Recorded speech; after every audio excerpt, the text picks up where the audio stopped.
Good morning mga idol. Ngayong umaga manghuhuli tayo ng pato. Kakatayin natin.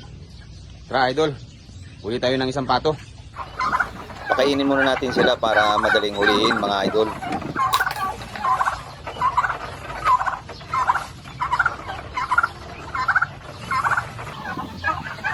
Yan, nakahuli na nga tayo ng isa. Tinatanggal ko na rin pala mga balahibo. May mga balahibong maliliit, yung patubo pa lang. Hirap palang tanggalin yung mga ganung balahibo. Okay, malinis na siya. Siyempre, ilamusan natin ng asin para matanggal yung lansa. Tama na yung himas na yan, idol. Malinis na yan, okay na yan. Di pa dyan nagtatapos. Kailangan pa natin sunugin yung mga maliliit na balahibo.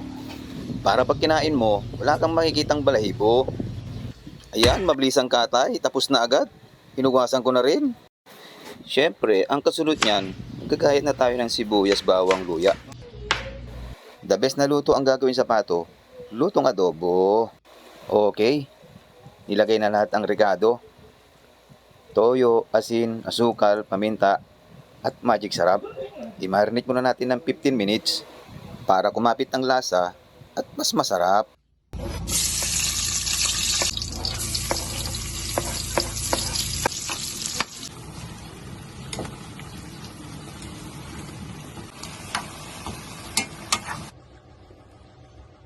Yan mga idol, luto na yung niluto nating adobo. Ito idol oh. Ayan idol, adobong pato. Kain tayo mga idol. Unang subo.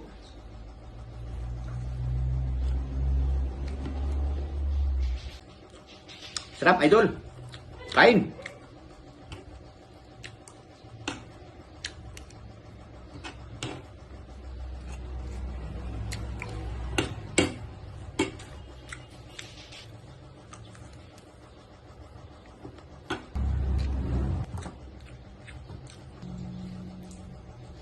Idol.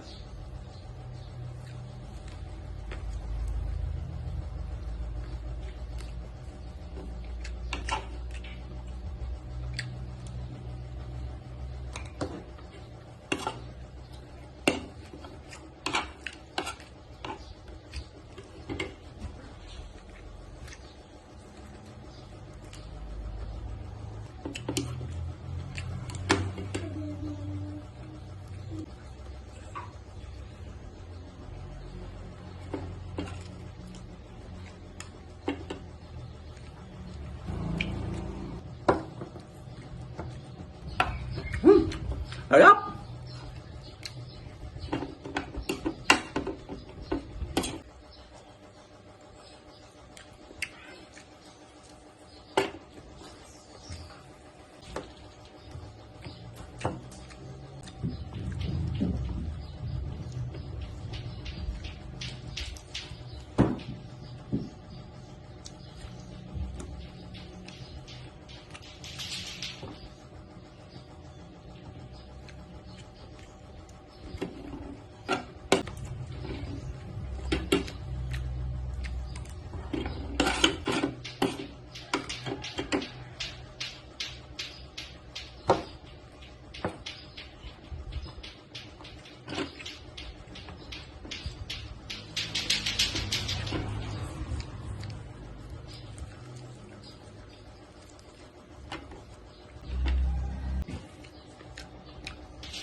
Ubus na yung ulam natin. Wala na tayong ulam. Okay.